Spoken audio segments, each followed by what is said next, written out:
उदयपुर वाले स्पीक में आप सभी का स्वागत है। मैं दिनेश देवानी आज जिस शख्सियत से आप सभी को इंट्रोड्यूस कराने जा रहा हूं, उन्होंने अपनी कमजोरी को ही अपनी ताकत बना डाला। कठिन परिस्थितियों में आप मैं सभी टूटते हैं, लेकिन जो जुड़ते हैं वो अपना परिचय बनाते हैं। आज हमारे बीच हैं गोविंद खारोल जी उर्फ बिंदास गोविंद। तो सबसे पहले जानने की कोशिश करेंगे गोविंद जी से उनकी ही कहानी और उनकी ही ज़बानी। Govind ji, most welcome. Thank you Udaipur वाले स्पीक टीम का बहुत बहुत धन्यवाद, मुझे यहाँ बुलाया आप सबने। गोविंद जी, सबसे पहले मैं जानना चाहता हूँ कि शुरुआत कहाँ से हुई। वो कौन सा दिन था जब एक दिन सुबह गोविंद उठा और वो बिंदास गोविंद था? ओके, शुरुआत ज़्यादा टाइम हुआ नहीं उस बात को। मतलब ये बिंदास गोविंद लोगों से ही नाम मुझे पर मिला है। और स्पोर्ट लाइन जैसे साइकिलिंग में करता हूँ, रनिंग में करता हूँ। उससे पहले मैं फिल्म्स वगैरह बनाता था, डॉक्यूमेंट्री फिल्म्स वगैरह। मुझे कैमरा चलाना काफ़ी पसंद था, तो मैं एक ऑर्गेनाइजेशन के साथ काम करता था। तो वहाँ मैंने अलग अलग लोगों से सीखा कैसे कैमरा चलाना है, क्या है। बट पहले मैं सोच रहा था कि मैं चला नहीं पाऊंगा कैसे। आपको पता ही है, एक मैनुअल करना होता है, ऑटो मोड होता है, तो एक उंगली से उसको सेट करना करना वीडियो रिकॉर्ड करना। तो मैंने धीरे धीरे शूट किया, लोगों ने काफ़ी अप्रिशिएट किया। तो वहाँ पे हमने ऐसा एक कम्युनिटी स्टार्ट किया था, जहाँ पे हमने सोचा था कि कोई भी किसी बात को लेकर हिचके नहीं, और किसी से भी बात कर सके अगर उसे कुछ सीखना हो। तो हमने बिंदास नाम उसे दिया। तो उसका कम्युनिटी का नाम था बिंदास कम्युनिटी मीडिया। तो मैं जिस ऑर्गेनाइजेशन का बात कर रहा हूँ वो शिक्षांतर संस्था है। तो वहाँ मैं लोगों के साथ जुड़ा, तो वहाँ से मैंने बिंदास नाम वहाँ से शुरू हुआ था कम्युनिटी मीडिया का। तो वो होता रहा, कैमरा वगैरह मैंने चलाने सीख गया, और लोगों से सीखने को मिल ही रहा था, तो मुझे प्रोजेक्ट्स भी मिलने लगे। मैंने काफ़ी एनजीओज़ के काम किए, जैसे आजीविका ब्यूरो है, दिल्ली में यूथ अलायंस है, और डीएस ग्रुप जो रजनीगंधा का ग्रुप है, उनके भी लिए डॉक्यूमेंट्री बनाई अलग अलग गाँव में जाके, जैसे छत्तीसगढ़ हो गया और अलग अलग गाँव में। तो वो काफ़ी अच्छा एक्सपीरियंस था। तो ये सब चीज़ें चलती रही थी। बट मतलब होता है ना कि यार ये हो गया, तब कुछ नया और कुछ करना चाहिए। तो मैं मुझे लगा ये फिल्म वगैरह तो तब तक ठीक है, बट कुछ क्या करें जो काफ़ी एडवेंचरिंग हो। तो मुझे बचपन से साइकिलिंग चलाने का काफ़ी शौक था, मुझे काफ़ी पसंद था साइकिलिंग करना वगैरह। बट जब बचपन में साइकिल चलाना सीखना था मुझे, तो लोगों ने मना कर दिया कि यार तू नहीं चला सकता साइकिल। मैंने बोला क्या बात है, मैं क्यों नहीं चला सकता, कि यार तेरे हाथ नहीं है। तो उस समय मेरी उम्र थी 7-8 साल की एज थी, और साइकिल थी नहीं मेरे पास। तो घर के पास एक साइकिल की दुकान थी, वहाँ से मैं रेंटल साइकिल ली मैंने। तो 2 रुपए में 1 घंटे के लिए साइकिल मिली थी मुझे। तो मैं साइकिल लेके खुद ही निकल गया। तो एक चढ़ाई पे मैं बैठ गया साइकिल के ऊपर, और पेडल मारना स्टार्ट कर दिया। तो वो पेडल मारना तक तक ठीक था। अब ब्रेक लगाओ कैसे? ब्रेक लगाने के लिए आपको दोनों हाथ होने चाहिए, उंगलियां होनी चाहिए। हाथ में तो 3 उंगलियां, अब कैसे लगाए? तो अपने पैर को रगड़ रहा था मैं, बट साइकिल कंट्रोल नहीं कर पाया। बट साइकिल से नीचे गिर गया। बट गिरने से उतना दुख मुझे दुख नहीं हुआ, बट मैंने साइकिल सीख ली उस दौरान। तो मैं खुद से साइकिल सीख लिया। तो वो एक लाइफ का बड़ा अचीवमेंट था उस समय, कि सबने मना कर दिया। तब मैंने सोच लिया था कि यार मैं ठीक है, दुनिया मना करे क्या करे, जो नहीं है ठीक है, मुझे अपने मन की करनी है वो तो करता रहूंगा। तो साइकिलिंग के साथ फिर मैं बड़ा हो गया, सब कुछ कॉलेज वगैरह मेरा कंप्लीट हो गया। तो मुझे लगा यार उदयपुर एक छोटा शहर है, क्यों नहीं इसके लिए एक अच्छा काम किया गया कि यहाँ पे साइकिलिंग की जा सकती है। तो क्यों नहीं मैं एक अपने उदयपुर को एक साइकिल सिटी बनाऊँ। तो मैंने संडे को लोगों को ऐसे मैसेज डाला कि यार, व्हाट्सएप था, इंस्टाग्राम भी उस समय आया ही था।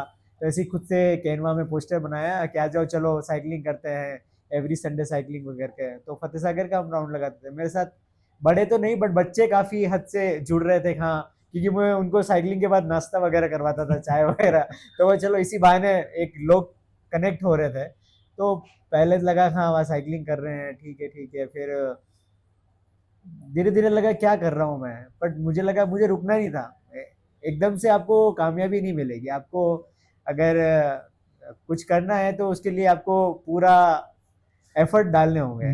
गुस्सा तो आता होगा गोविंद भैया, गुस्सा उस बात पे कि जब कोई सपोर्ट करने की जगह या आपको सिंपैथी दिखाए या फिर मना कर दे कि नहीं ये आपके बस का काम नहीं है, उस समय दो रिएक्शंस होते हैं, या तो बहुत तेज गुस्सा आता है या फिर वो जिद बन जाता है। गुस्सा आता है कई बार जब मैं कुछ चीज करना चाहता हूँ और लोग के यार तू रहने दे तेरे से नहीं होगा, तब मेरे को बहुत ऐसा लगता है कि यार मैं क्यों नहीं कर सकता, यार एटलीस्ट टाइम तो दो मुझे करना, क्यों मैं क्यों नहीं कर सकता।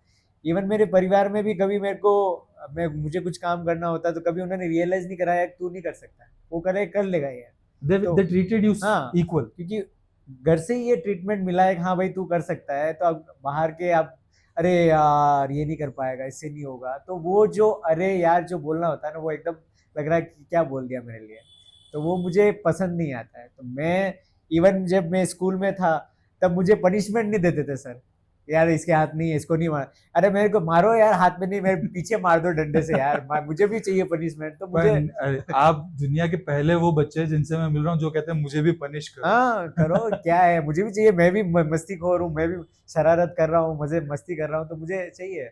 आज भी जब आप साइकिल से गिरते हैं, सब गिरते हैं, मैं भी अगर गाड़ी रोज चला रहा हूँ तो गिरूंगा, तो दो अप्रोच है। एक तो जो सबकी अप्रोच है कि ये कैसे साइकिल चला रहा है, गिरेगा ही। दूसरा, मैं जानना चाहता हूँ आपके मन में क्या आता है कि मैं साइकिल से गिर गया, तो उसकी क्या वजह। कई बार होता है कि साइकिल से गिरना तो मतलब इंसान गिर के ही संभलता है, वो तो पता ही है, ठीक है। मैंने जब उदयपुर से लद्दाख में, मतलब मनाली से जो खारदुंगला, जो दुनिया का सबसे हाईएस्ट मोटरेबल रोड है, वहाँ पे मैंने साइकिलिंग की है। और वहाँ का जो 10 किलोमीटर का जो डाउन हिल था ना, मेरे आगे पीछे कोई भी नहीं था, और एक तरफ खाई थी पूरा, और दोनों तरफ मतलब बहुत पतली सी रोड है, लद्दाख की रोड आप जानते ही है। तो मैं वहाँ गिरने वाला था, मतलब उस समय मैंने सोचा कि अगर मैं डर गया, मेरे अंदर डर आ गया कि हाँ मैं गिर जाऊंगा, तो मैंने अपने आप को इतना कंट्रोल किया कि हाँ मैं गिरूंगा नहीं, मुझे अपने बॉडी को पूरा कंट्रोल करना है, अगर मैं डर जाऊंगा तो गिर जाऊंगा। तो उस समय मैंने सीख लिया है कि हाँ नहीं, गिरना तो है, बट अगर मैं खुद ही डर जाऊंगा तो मैं गिर जाऊंगा, तो इसलिए मैंने उस पर ज्यादा फोकस नहीं किया। गिरना तो लिखा है, क्या होगा, ज्यादा ज्यादा लग जाएगी, क्या होगा, बस उठना जरूरी है। उठना जरूरी है। अब आप साइकिलिंग करते हैं, आप रनिंग करते हैं, आप मैराथन में हिस्सा लेते हैं, इतना सब कुछ चल रहा है, कैसा लगता है जब कोई रेस जीत जाते हैं। जीतना तो मैंने कभी, वो ठीक है, जीतना इतना तो इतना दिमाग में रखा नहीं, जीतने वाले काफी बैठे हैं, बट उस चीज को कंप्लीट करना मेरे लिए काफी अचीवमेंट है कि हाँ, जैसे 42 किलोमीटर भी दौड़ रहे हैं, और 42 किलोमीटर एक दौड़ना, सेकंड, 42 किलोमीटर। हाँ ओके। 42 किलोमीटर मैराथन दौड़ना एक बहुत बड़ी बात होती है अपने आप में, और वो इतने लोगों के बीच में मैं भी कर रहा हूँ एज ए नॉर्मल पर्सन, और उन्हीं के टाइमिंग में, तो वो मेरे लिए, मैं अपने आप को बहुत बड़ा, क्योंकि एक रनिंग करते वक्त आदमी को एफर्ट लगते हैं, हाथ भी मूवमेंट करते हैं, तो मैं अपना पूरा बेस्ट दे रहा हूँ, तो मुझे बहुत अच्छा लग रहा है कि मैंने इस रेस को कंप्लीट कर लिया अच्छे टाइम में।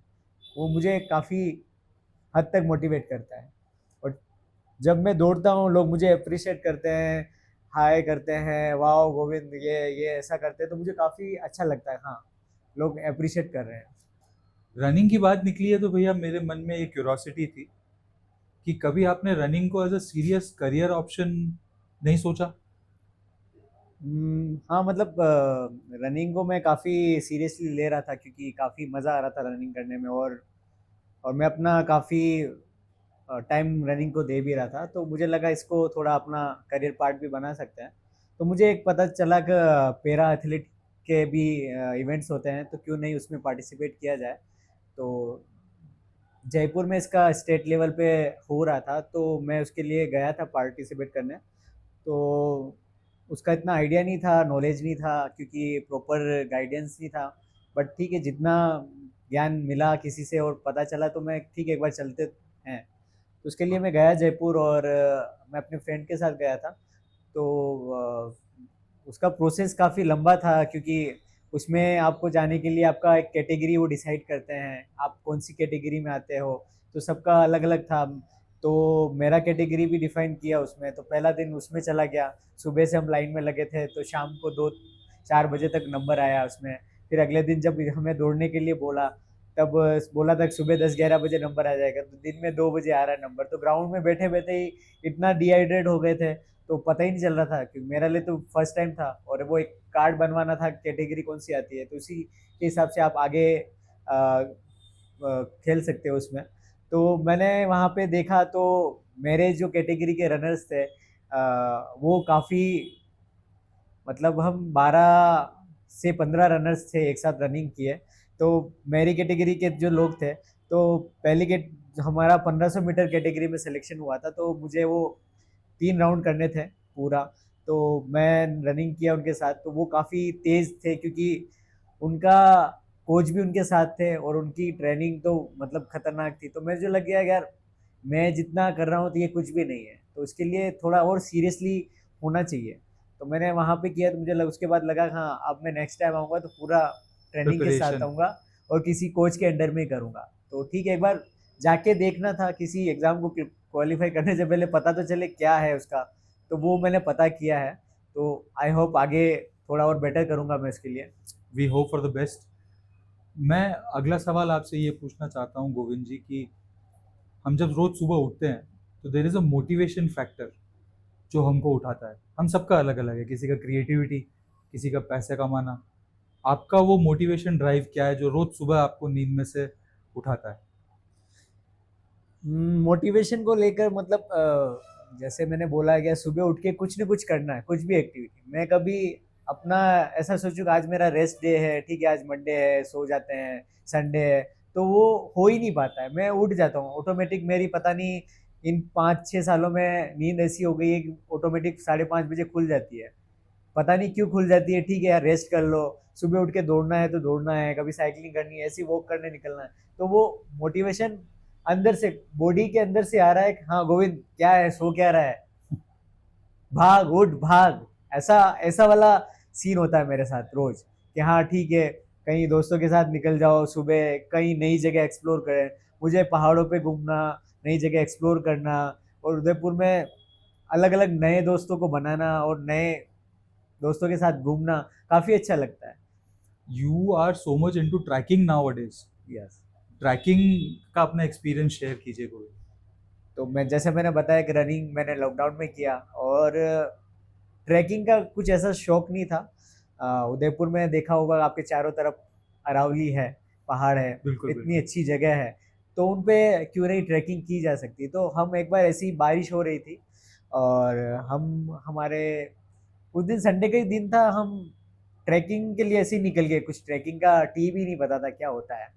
तो पहाड़ पे चढ़ना था, तो बड़ी के यहाँ एक बहुत बड़ा बाहुबली, तो बहुत छोटा है, हिल है, उसके सामने बहुत बड़ा पहाड़ है, तो उसके सामने बाहुबली भी बेबी हिल लगता है।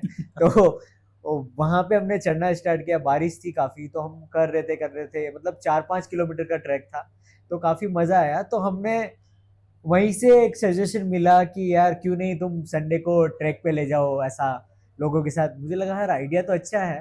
तो शुरुआती दौर में मैं ऐसे ही चलो ठीक है, पैसे नहीं चार्ज किए, किसी से नहीं किया मैंने 2-3 साल, कभी किसी से पैसे चार्ज नहीं किए, ऐसे ही लेके गया, ठीक है चल रहा था।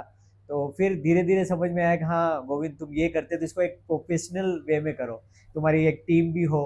तो लोगों के सजेशन पे मैंने ज़्यादा फोकस किया है क्योंकि उन्होंने मुझे अच्छे आइडियाज़ दिए हैं। जैसे मुझे रनिंग करना था, तो रनिंग का लेकर मैंने बोला हाँ क्यों नहीं इस उदयपुर के लोगों को फिट किया जाए, साइकिलिंग को लेकर एक साइकिल सिटी बनाया जाए। ट्रैकिंग में काफ़ी लोग अ, अपने जो दैनिक दिनचर्या में काफ़ी बिजी होते हैं, तो संडे को उनको चाहिए रिलैक्स, कैसे नेचर के साथ कनेक्ट किया जाए। तो मैंने ट्रैकिंग भी स्टार्ट किया। तो पहले 10 लोग आते थे, 20 लोग आते थे, आज 60, 70, 80 लोग। मैं खाली एक पोस्टर डालता हूँ, मुझे मना करना पड़ता है लोगों को, बस हो गए रजिस्ट्रेशन क्लोज, अब नहीं होगा। क्योंकि मुझे वो भीड़ नहीं चाहिए लोगों की, मुझे वो लोग चाहिए जो रियली उस ब्यूटी को एक्सप्लोर करना चाहते हैं। तो आज ऐसा फैमिली बन गई है ना ट्रैकिंग में, मैं मुझे किसी को बोलने की ज़रूरत नहीं होती है। खुद से वो सामान उठा रहे हैं, खुद से कुकिंग कर रहे हैं, खुद से चॉपिंग कर रहे हैं, सब अपने अपने आइडियाज शेयर कर रहे हैं। तो बिंदास एक ऐसा बड़ा वो बन गया है, एक फैमिली बन गई है उदयपुर में, कि लोग खुद से आ रहे हैं, खुद से अपने सजेशन दे रहे हैं, और उन पे आइडिया पे इम्प्लीमेंट भी हो रहा है। तो मुझे काफ़ी बड़ी बात लगती है। ये जो सब कुछ चल रहा है, लोग आपसे जुड़ रहे हैं, एक अच्छा सा परिवार बन गया है, क्या आप इसको सक्सेस मानते हैं? मैं बहुत बड़ी सक्सेस मानता हूँ। जब मैंने स्टार्ट किया था तब कोई कुछ भी नहीं था, 2-3 लोग थे जो मेरे साथ आते थे। आज मैं लगभग कितने लोगों को कनेक्ट कर पाया हूँ मुझे अभी तक पता नहीं चल रहा है। 1000, 2000, 3000 लोग कनेक्ट हो चुके हैं बिंदास से। और इतना बड़ा बिंदास एक ब्रांड बन चुका है।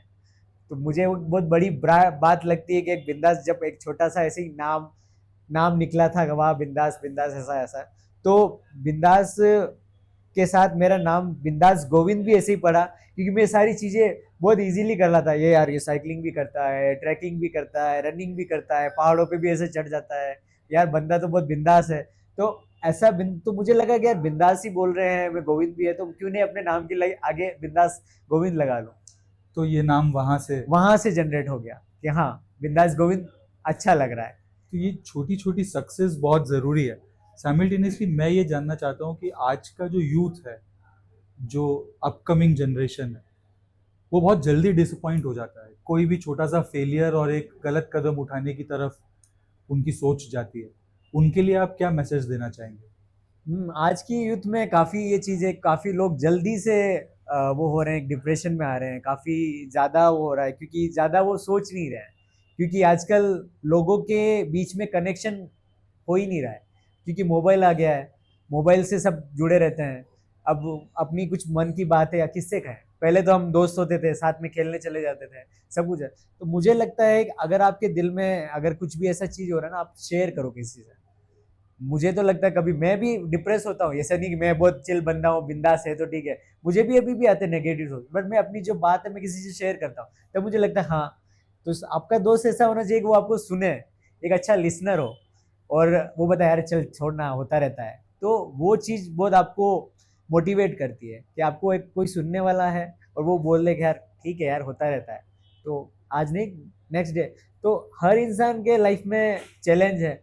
अब मैं अगर सोच लेता कि यार मेरे हाथ नहीं है, मैं क्या करूँगा, मैं तो कुछ नहीं कर सकता हूँ, मैंने ऐसे इंसान को अपना मोटिवेशन मानता हूँ, उसके दोनों हाथ नहीं, दोनों पैर नहीं है, और वो दुनिया का सबसे बड़ा मोटिवेशनल स्पीकर है। तो वो बंदा स्विमिंग भी कर रहा है, इतने लोगों को मोटिवेट कर रहा है, तो मैं उसके सामने क्या ही हूँ। तो परेशानियाँ सबके लाइफ में होती है। तो मैं यही कहना चाहता हूँ कि यार अपने दिल की सुनो, क्या करना चाहते हो, सक्सेस के पीछे मत भागो। मतलब सक्सेस तो होगा तब होगा, तो पहले जो नाकामयाबी मिलेगी उसको भी फेस करना सीखो। तो वो चीज़ें होनी चाहिए। ग्रेट। आपने अभी बताया कि आप रोज सुबह 5:30 बजे उठ जाते हैं। फिर आपका पूरा दिन कैसा रहता है? आपकी as a inspiring para athlete, आपकी डाइट, आपका दिनचर्या, इज एनीथिंग स्पेशल? मैं कोई डाइट फॉलो नहीं करता हूँ, मेरे कोई चार्ट प्लान नहीं है कि ये खाना वो खाना है। जो भी खाना है मैं घर का खाता हूँ, बाहर का अवॉइड करता हूँ। मुझे शौक नहीं है कैफ़े में जाके बैठना, जो भी फूड है, जो ये सारी चीज़ें पसंद ही नहीं मुझे। तो क्यों खाना है, जब घर का अच्छा खाना मिल रहा है वही मैं प्रेफर करता हूँ, घर का खाना है। इवन शहर में रह के, उदयपुर जैसी सिटी में रह के, मेरे घर में गाय भी है, हम गाय का दूध पी रहे हैं, ठीक है, और घर में चूल्हा भी है, तो चूल्हे की रोटी खा रहे हैं। तो खेत से जो भी आती है सब्जियाँ, उसकी खाना खाते हैं, सब्जियाँ वगैरह जो मिलते हैं, गेहूँ खेत के आते हैं, तो वो मुझे अच्छा लग रहा है, हाँ ठीक है। और being simple and organic is the key. हाँ, आपकी सबसे कठिन, सबसे टफ रेस कौन सी है? सबसे टफ रेस अभी रिसेंटली मैंने एक ट्रैक किया है, जो 70 किलोमीटर का था। 70, 70। 70, और वो पंच कैलाश में से एक कैलाश है, श्रीखंड महादेव, और मैंने अभी जून में ही किया था। तो उसका मेरे को बिल्कुल एक्सपीरियंस नहीं था, क्या होगा क्या नहीं, वीडियो देख के ही डर लग रहा था।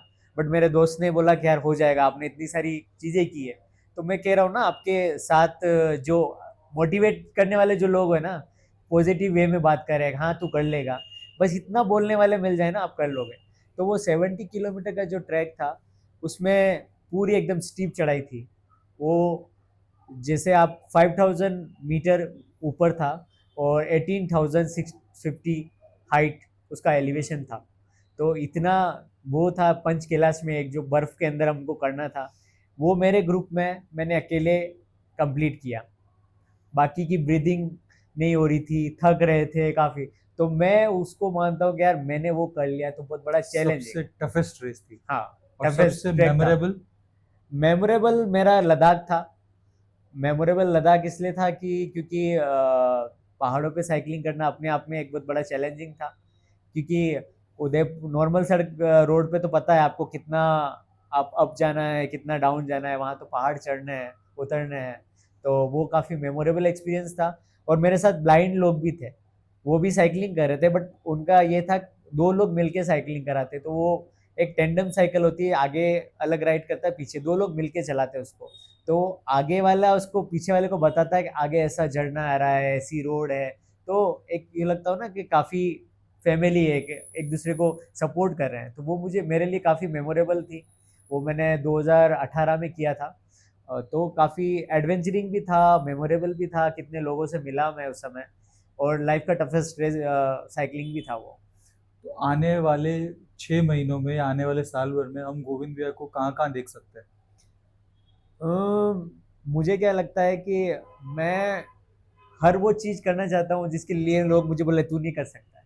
ओके, सो रिवर्स साइकोलॉजी चल रहा है। हाँ, मैं क्यों नहीं कर सकता, क्योंकि बचपन से मैं ज़िद्दी हूँ। मुझे साइकिलिंग के लिए मना किया, मैंने करके दिखाया।